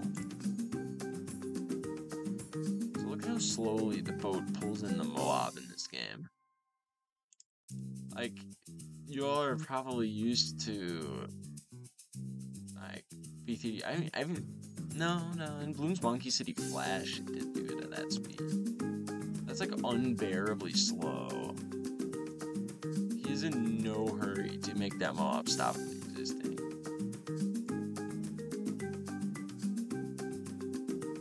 Like, I don't know, it's kind of terrible. I'm realizing this farm is not in an ideal position. So I guess when I consolidate everything into a big boy banana research facility,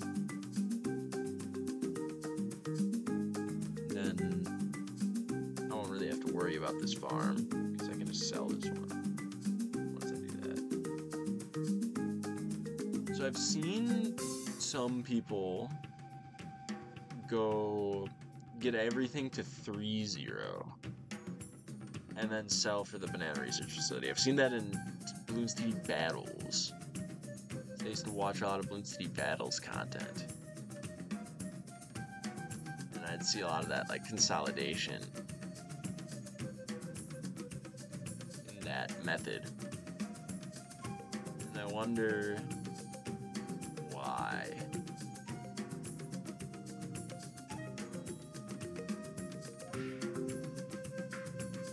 I mean, I wonder if it's even that good to do that. I mean, it must be, because that's what, like, everybody does in TD Battles. I think usually you would go 4 plantations, so 4 2-0s. And then, these guys are getting kind of far. My genius plan. I mean, I guess it worked. Can't really attribute that success necessarily entirely to the fact that I did that. To be honest, probably mostly because it really wasn't going to be a problem in the first place anyway. But, you know, each their own.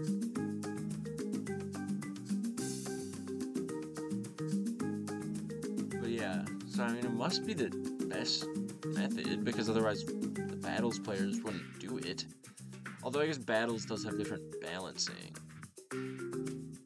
Because they actually, like, update the balancing in BT Battles rather than in the base game. They just kind of keep everything the same. But then Battles, you know, they don't want to just see everybody playing, like, I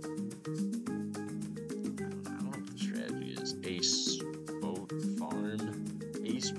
Farm. Nobody would ever play that. Ace Dart, I think, was at some point a strategy. Ace Dart Farm. So yeah, that's definitely an interesting thing. I guess farms have always been, like, by far the best. Actually, wait, how much money do I have saved up? 2, 4, 6. So I guess 66, right? And then this would be like 135. So I could get one right now, I think. Or maybe I need, like, about 1,000 saved up.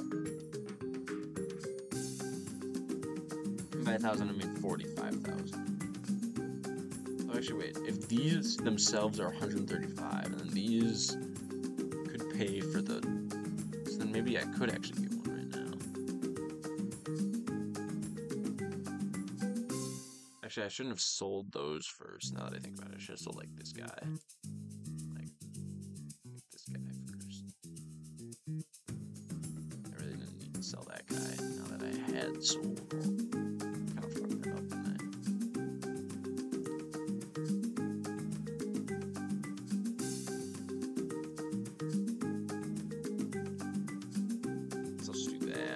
don't really like how they said, okay, let's ramp things up a little bit, shall we?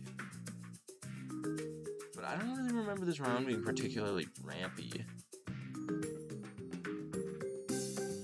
From my memory, this round has never really been like a huge thing. 52. I remember that specific line. Okay, let's ramp things up a bit, shall we? Because I'm pretty sure they're missing a comma. Like, I'm pretty sure the way that you're supposed to do it is, okay, let's ramp things up a little bit, comma, shall we? But then the message says, okay, comma, which is correct. That's what it's supposed to have, 2 commas, and that's the first one. Okay, comma, let's wrap things up a little bit, shall we? And there's no comma after bit, even though there should be, comma, shall we? Because it's a separate clause. It's a dependent clause, but it's still a separate clause. And so I always remember kind of reading it, like, kind of passive-aggressively reading it in a tone that mocks that inaccuracy. It's like, oh, you said the wrong thing, stupid Ninja Kiwi. Which is something that I noticed in a lot of the writing, as it seems quite common for there to just be like small and not really significant, but notable grammatical errors. Which always struck me as weird, because this game was made in New Zealand. Like, it's not like this game was made in, like, Japan, or, like, Taiwan, or China, or something like that. Like, this game was made in New Zealand, which is an English-speaking country. I would expect at least that they have the same, like, commas. But maybe in grammatical construction, I guess it's possible that they have, like, just different grammar there. I think more likely is it's not as important there. It's not regarded as, it's not as noticeable. Or maybe it is just that I'm overly pedantic about it. I'm overly like, oh, they got their, they used the wrong it's. They put the apostrophe there when they shouldn't have. I feel like people do that very often. That's probably like a #1 grammatical error. Is like maybe the wrong to, the wrong there, and then the wrong it's.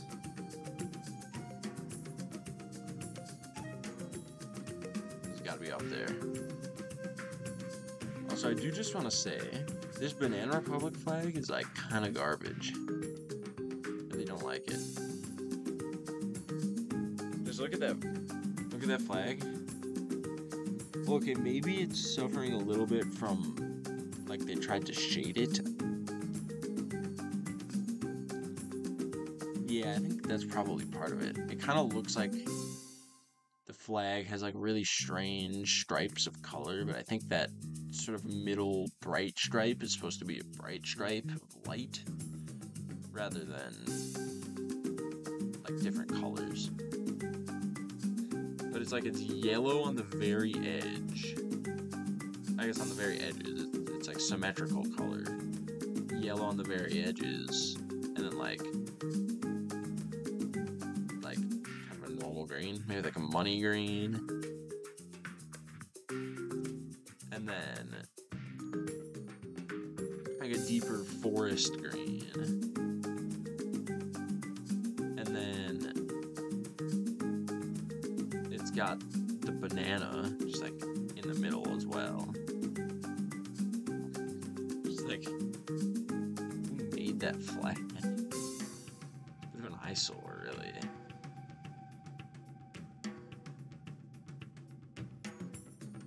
But I don't know. I guess it gets the point across. Don't really have to be good. I mean, they could have just done like white with the banana on it if they wanted it just to be like banana. Was that the first BFB? That was the first BFB. I need better anti-BFB is. Oh, this is like well outside the range. Oops. Is it in the range now? I did not. Sort of assumed that it would be. Just placed it without really thinking much.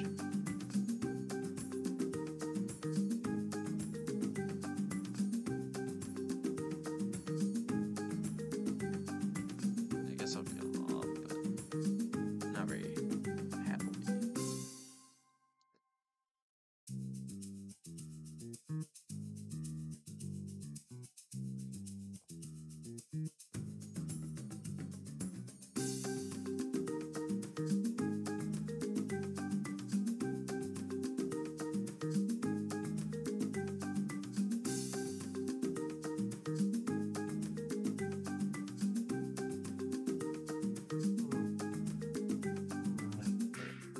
Well, one opinion that I have is that camo detection upgrades are such like a waste of an upgrade.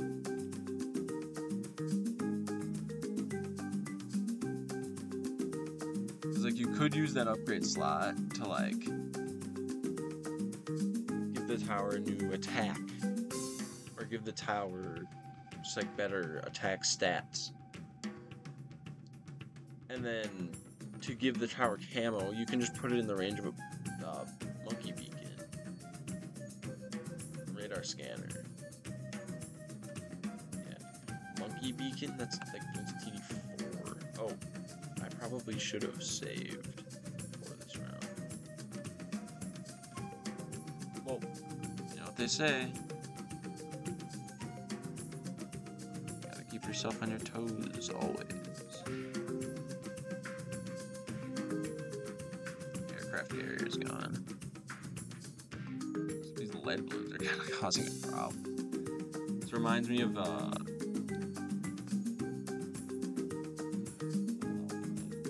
daily challenge where you had only boats and farms, and I couldn't use the farms because I had a bunch of free ones and I didn't want to spend them on just like a dumb daily challenge. It was boats and farms, and it was a map.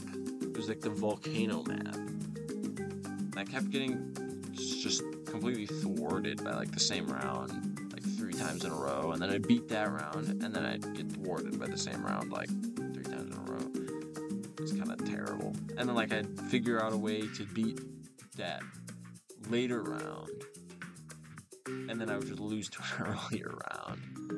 I was like, Lord. Not just like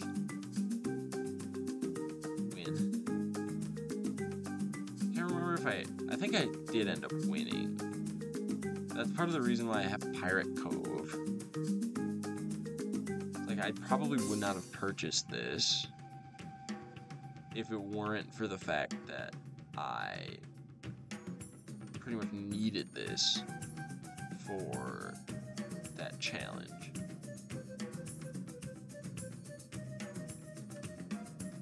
It's interesting to think about like what the challenges are adjusted to. So it's like what sort of conditions does the challenge assume about the player? Uh-oh, what have I done?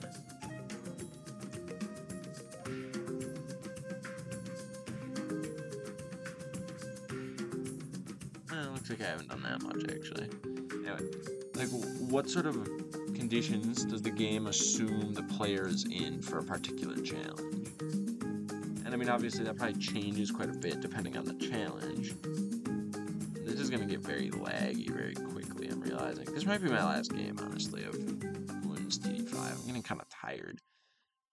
I don't know if I'll go to bed, but I don't know, maybe I'll go like eat something or something, I don't know. I did have a big dinner. I want to drink water. It's talking. A lot more talking than I normally do, and I'm not used to it. And this like is not my normal voice. I don't normally speak like this. But I think being live does something to my voice, both in terms of how the microphone picks up, but also how I like speak. I don't know why. I just kind of speak differently.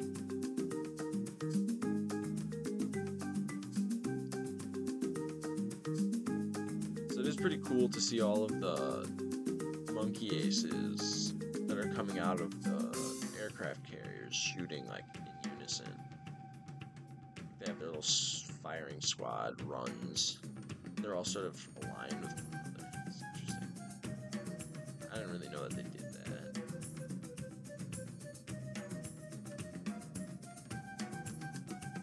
I like how they return by like flying on the runway.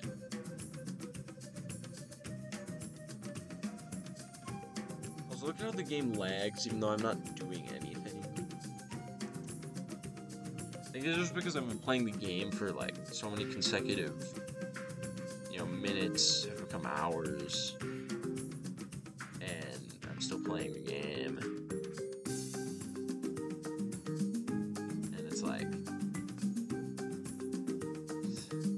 Flash Player doesn't expect you to play one game for this long.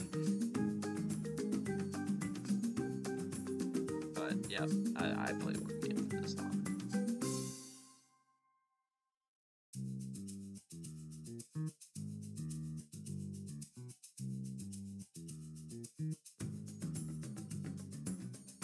These darts kind of putting me in like a trance state.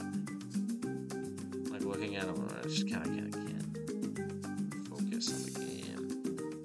Just all these darts. Also, this is an interesting like lore drop. This info box. If you were a balloon, wouldn't you rather get popped instead of slowly leaking and withering into an undignified husk? I guess I'll never know since they can't speak. Two things. One, that they can't speak. So there's no like balloon language or balloon like government or anything, because you kind of need language in order to have government, I'd assume.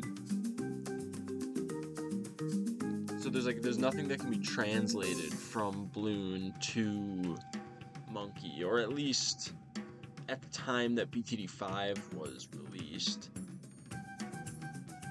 balloons had no discernible language, or I mean, I guess discernible by the whoever's giving you tips.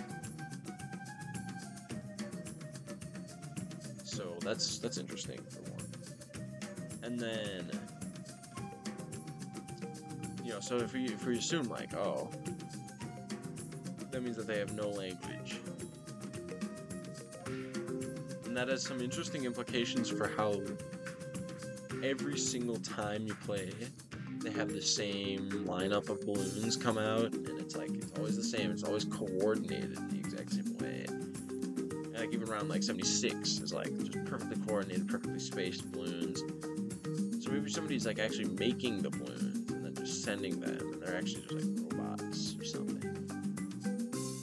Which then also has interesting ramifications for that question about leaking and withering. And that is that also, like, that's just what happens when you are a balloon and you get to the end, I guess. Like, you either get popped or you go and leak and then die.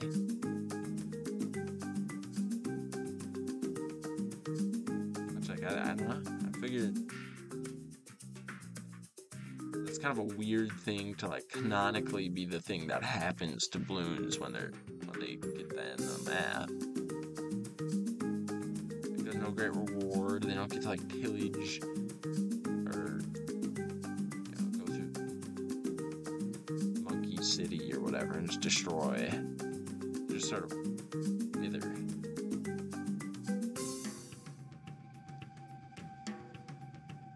I don't know. I feel like that's kind of weird. It's just a weird thing to say, really. Well, just sort of wither away. Also, holy lord, this lag. That's the problem with making these, like, interesting and cool towers that do cool things. Is like, if it does anything more than just, like, shooting very high power, like, beams,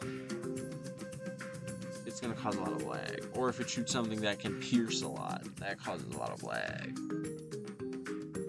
shoots a lot of projectiles. That's a lot of lag. Because it's got to simulate each of these projectiles individually, like hitting their pierce cap and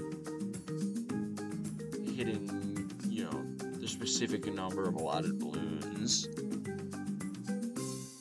So they have to handle like all of the balloon collision, all of the projectiles, and then all of the projectile motion as well. Like, you know, they're all kind of shooting across the screen. They'll last for a certain amount of time, and then, you know, maybe when they go off screen, they also have to be accounted for.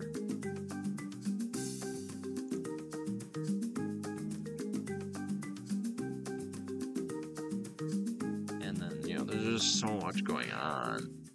It's kind of impressive that you can even play a game with this much happening all at once.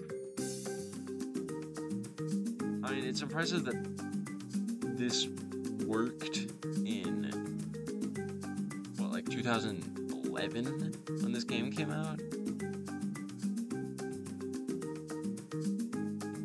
I don't know, I feel like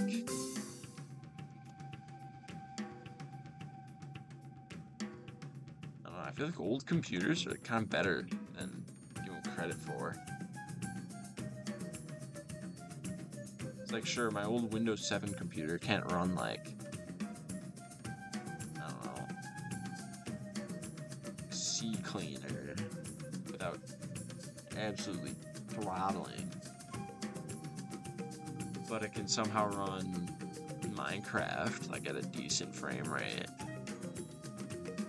You know, Minecraft is like, there are entities with physics, and like, you know, probably a custom physics engine made for the game. And it's like 3D, it's rendering 3D graphics, and 3D physics on multiple entities. I feel like that'd be a lot. And then, you know, not to mention, like, you have a bunch of blocks that all fall down at the same time. And that not only summons a bunch of entities into the world, but then also continues to have a bunch of entities. And then, like, particles. Sounds like somebody's home. Yeah, I don't know, that's kind of a lot.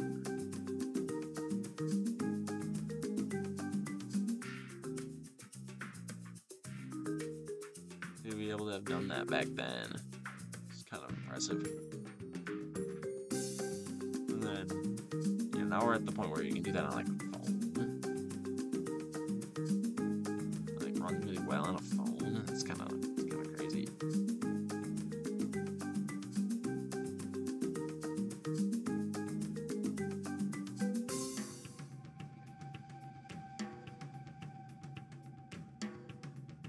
Like, even being able to run this at all from a person, like, from my perspective, it seems like it's like so many projectiles, and then not only to have to just exist, but also to have to, you know, simulate all the planes that are firing the projectiles, simulate hitting balloons, simulate.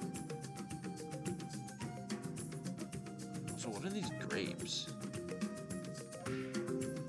Sort of realize, do these just kind of shoot out just like a volley of grapes in the direction that they're facing, just like every so often they just kind of shoot out a bunch of grapes?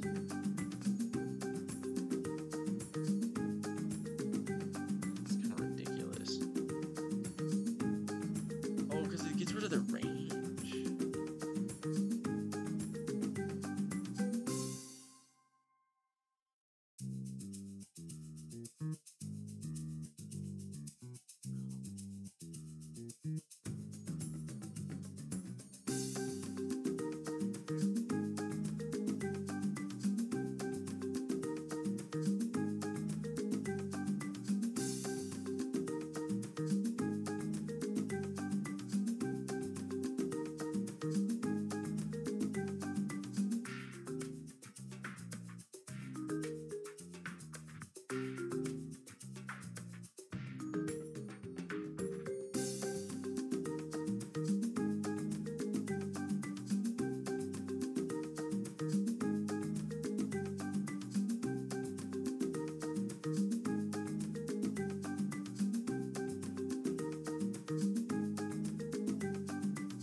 look at it.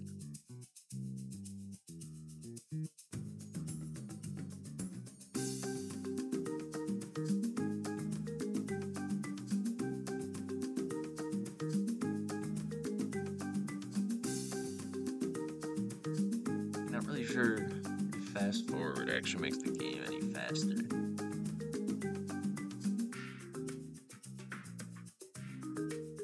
I'll just make it laggier.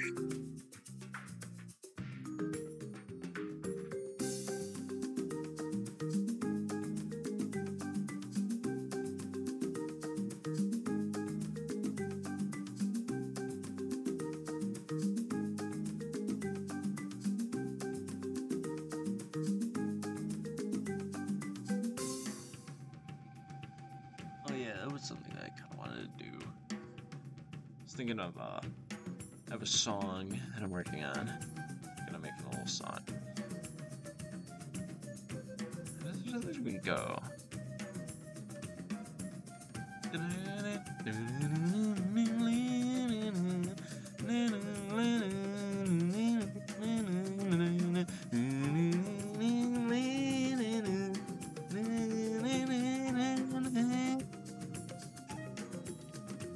But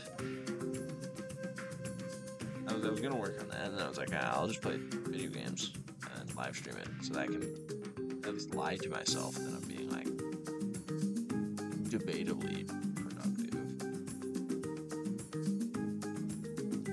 And then that's exactly what I did.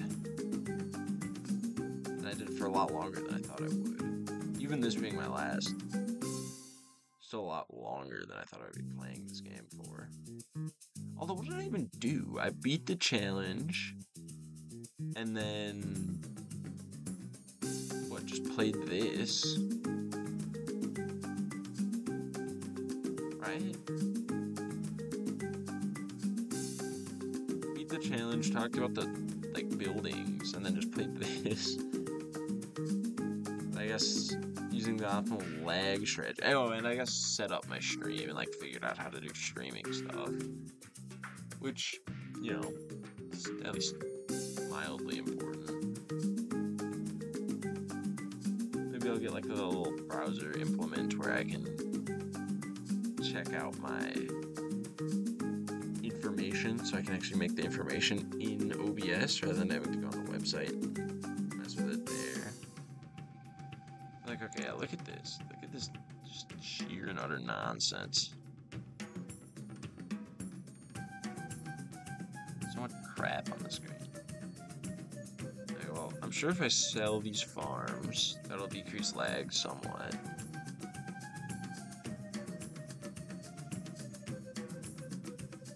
So, I mean, at this point, it's pretty clear that we're just destroying. It's probably fine that we destroy. It's probably fine that I don't really worry too much about farming. It's like, you know, what am I even farming for? At this rate. Oh, okay, so that is not within the range. Oh, there's a spot.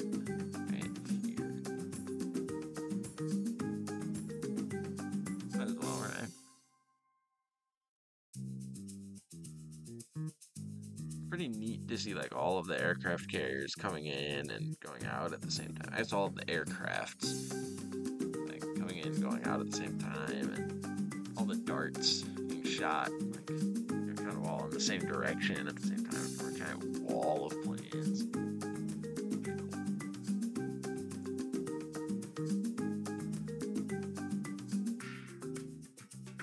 What does it say? Oh, it's just strafing the area. I thought it said, patrols the skies above the action, regularly staffing the area with powerful darts in 8 directions. That'd be pretty silly if it said that. Because I don't have to worry about where my cursor is. I'm not farming anymore.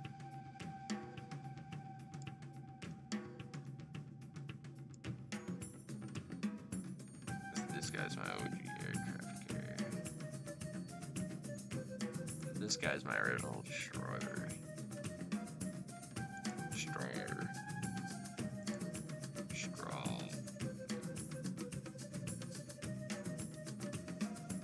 Wait.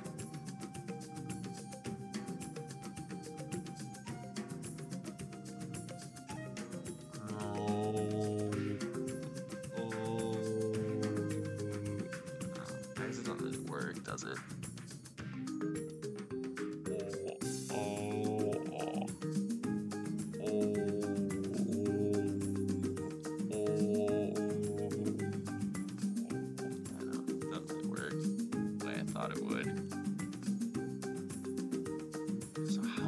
Is this round? There's no reason for this round to be going still.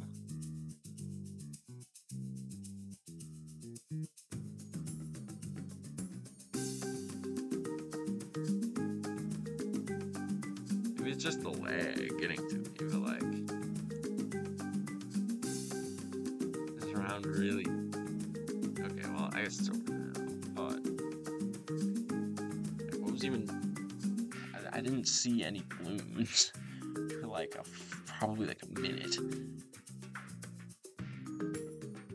I really don't understand why this game's so laggy. I mean, I think it's probably like Flash player playing a game for an extended period of time, and you know, I kind of went late game.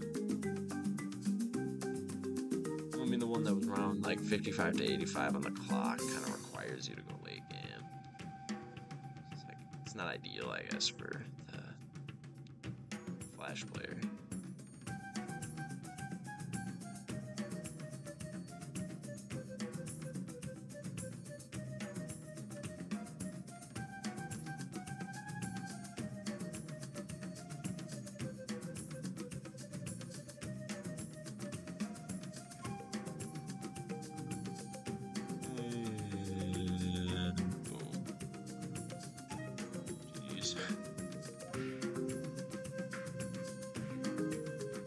Backside. I guess I'll just be done. I do have to wonder how many ceramics does that 34,000 for an entire game on hard. You get 34,000 cerams. That's pretty bad.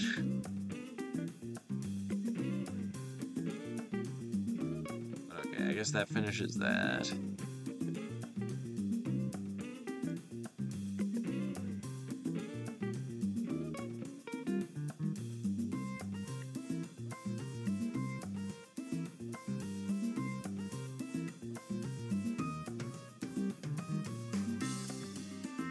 I have a bunch of money.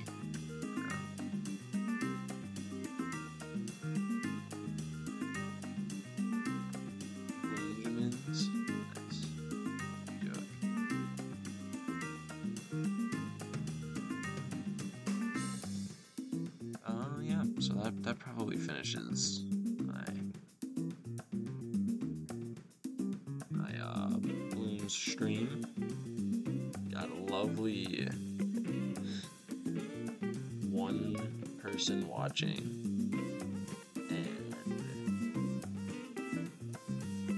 the only person other than myself that watched this stream was a bot that I banned within the first, like, I mean, it says I banned him 2 hours ago, and it says the stream has been going for 2 hours. So, yeah. It's nice having wired connection to my internet. And I suppose that's all. So that's all I really need to say about Bloons Tower Defense 5. It's been a great time. I'm gonna go drink some water. Always good to do a little streaming.